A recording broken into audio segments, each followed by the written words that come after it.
You see this? This'll be a big fucking moneymaker. This? Nah, this is a big fucking bomb. Released earlier this year, Snow White caused a shitstorm of controversy before, during, and after its release. Everything from the casting, the changes, the reshoots, the removal of dwarves, Rachel Zegler's comments. The original cartoon came out in 1937, and very evidently so. There is a big focus on her love story with a guy who literally stalks her. Weird. But I'm not here to talk about all of the drama. I'm judging this movie on being a movie. The controversy has been talked to death already, and I don't want to be the 500th person to do so. Basically, this was a Disney disaster waiting to happen. Unlike a lot of Disney's live-action remakes, Snow White, in my opinion, isn't a bad one to do. Since the original came out 88 years ago, it would be nice to remind people of how special that classic was. There's a lot they could do to expand upon and dive into. Not that they did a good job in doing so anyway. The film itself received poor reviews from critics and audiences. Common criticisms were towards the messy plotting, poor writing, uncanny effects, pointless changes, and just an overall lack of charm from the original. But there were some positive reviews. Somehow. The best Disney live-action remake in a decade? Not that that's a particularly high bar to clear. Snow White adapts the broad strokes of the 1937 original while fleshing out its themes of kindness. Yeah, you also gave Man of Webb a 5 out of 10 and the Invincible Season 3 finale a 4 out of 10. So clearly your reviews are bullshit. Despite that, the film flopped hard at the box office, grossing $206 million against a budget of $240 to $270 million? Jesus, Disney! This Snow White remake tells the story of Snow White, who after escaping the evil queen's assassination attempt, stumbles upon a group of magical beings and a bandit leader as she strives to take back her kingdom from the evil queen.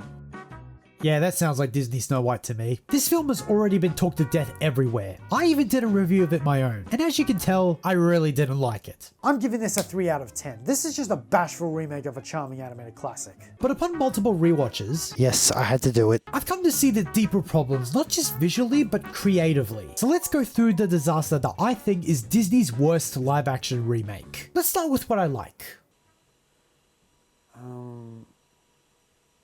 Oh my god, I'm actually trying to find something I actually liked about this movie. There's some interesting visual edits. Kudos to director Marc Webb. The animals look cute. Zegler's performance is commendable.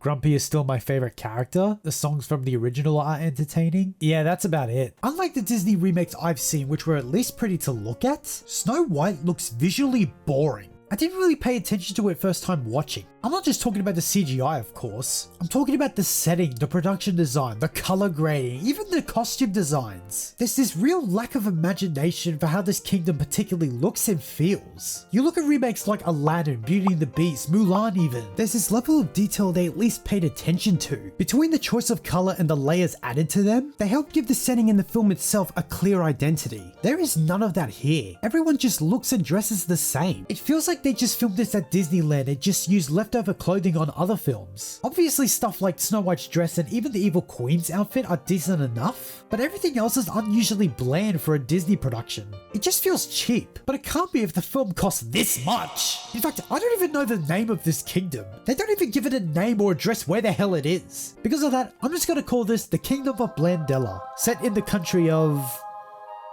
boredom. There's some alright and interesting visual shots that occur once in a while, but it's not enough to give this film a unique visual flair. This shot in particular has always interested me. In a one take, it starts with a young Snow White mopping as the camera pans down then back up to show herself older years later. I know CGI could have played a part here, but I've always wondered how they really did this, unless they just used AI. I swear to god, if they use AI to make that shot, I will be so disappointed. Don't get ideas, Disney, you're better than that! The whole film on a technical scale just looks unappealing. It's like they couldn't decide how they wanted this film to look. Half the time it's oversaturated and colourful, and the other half is lifeless and grey. I wouldn't be surprised if this was the result of the reshoots. Back to the CGI, it's decent at best. The animals do look cute, even if you can tell it's CGI, but they're not cartoonish enough to be distracting, so I think it works. The magical beings, in particular, are passable. That's really the best way to put it. I know it's shitty that they didn't get real dwarfs as a result of Peter Dinklage's comments on dwarfs playing dwarfs, and that's why we're left with these uncanny magical beings. But what baffles me more though is that they had two dwarf actors on set anyway. One playing a real one and the other voicing Grumpy. So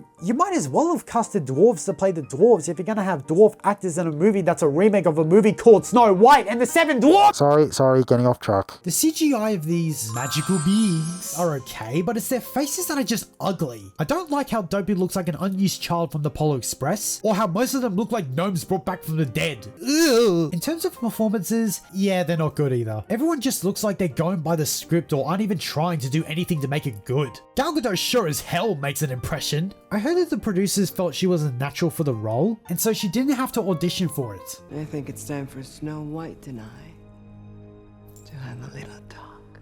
You probably fucking should have. But I also heard that this was a dream role for her. So it's not like she didn't care, but her acting comes off as so out of place and unintentionally funny. In fact, you know what? Here's a compilation of my reactions to Gal Gadot's acting and line deliveries.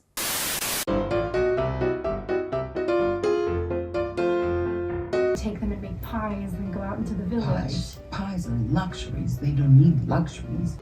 What the f was that delivery, bro? Please, this isn't fair.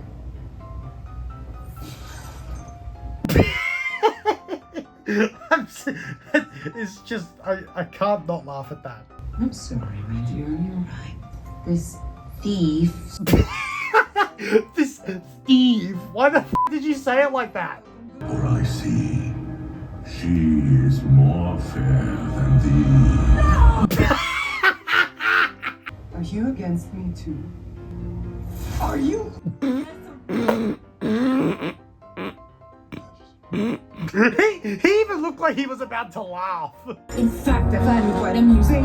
Telling me to blame me.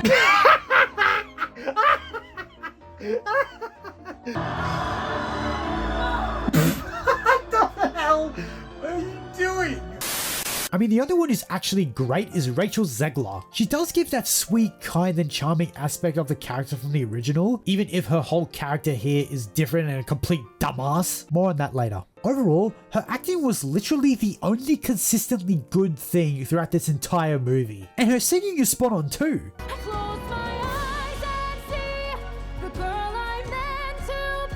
Speaking of the songs, they are shockingly underwhelming. Outside of Hi Ho and Whistle While You Work, any song that's new either has zero impact or have shoddy lyrics. It's a shame because adding new songs for Snow White could have worked, but they don't. Good Things Grow is a very basic opening song. There's nothing clever or meaningful done with the visuals, lyrics, or even melody. It's supposed to show how good things were and how peaceful it was. But all it does is burn my eyes from the socket from how boring and stale this kingdom and everyone looks. Also, I find it hilarious how Snow White's parents' dialogue is strictly through singing. That's just funny to me. 5 out of 10. Waiting on a Wish is the quote-unquote best song of the movie, but that's still not saying much. Yes, Zegler's singing is good, but half the lyrics are generic and bland. Most I Want songs link to the characters doing something. This one doesn't do that. That's probably the point, except this whole movie tries to build Snow White as some sort of leader, so she should have done something more impactful outside of letting Jonathan go. I don't hate this one, it's just passable at best. 6 out of 10. All Is Fair is the most entertaining song of the film, because of how fucking awful it is. First off, the Evil Queen having a villain song is a great idea, since she didn't have one in the original. Most villain songs show the character's breaking point or reveal their true intentions, or even what they're gonna plan next. This doesn't do that. It just kind of happens. She just sings about how powerful she is, but never talks about what she'll do to keep herself up top. And this tone and melody doesn't even fit her character. She's been presented as this cold, condescending, heartless queen, but now she's singing like a whiny, glamorous, self-absorbed gal. Get it? Because it's Gal Gadot. This feels more like a filler song rather than a villain song. 4 out of 10. I cannot fucking stand Princess Problem, guys. It only exists to build chemistry and banter between these two, and it doesn't work. Its melody and beats don't match with what's happening on screen as well, making this flat and unengaging. It's supposed to be a reality check for Snow White, except hiding from the guards who are hunting her isn't the best time to do it. And seeing how they fight these guards straight after, you could have cut that and used that time on something important, like these fucking bandits? Just a pointless and annoying ass song. 3 out of 10. A Hand Me to Hand is a boring love song between two characters who A, aren't good at what they do, and B, don't share any chemistry whatsoever. There's some interesting visual ideas in this one, like time stopping and the background blurring as they watch each other, but they don't do anything more creative like camera work or actions. Neat ideas, just done poorly. 5 out of 10. Most of these songs also have poor choreography. Sometimes there'll be extras moving around and doing things that don't mean anything. Other times, actors would just walk around certain areas for no reason. It's like they made these songs first, and by the time they got to filming, they were just like, just have some dancing over here, do this little movement for us, just walk over there, just behind that tree, stay right there, do something wacky. For f***'s sake, you have a love song and you don't even have them dance together? You know, Wish gets a lot of shit for its songs, but they at least progressed the story in a way, had enjoyable melodies, and had a lot more visual flair and shots. I know that's animated and this is live action, but you get my point. This movie feels like it has to pause just to have a song play out. If anything, they feel like they just state the obvious rather than move the story along. But you know what? If the visuals were more engaging, the lyrics were tweaked, and the story was written better, maybe these songs could actually work. But that's the problem. The film's writing and story, for that matter, are horrendous. Yeah, I'm not done yet. Oh, fuck. I can't believe you've done this.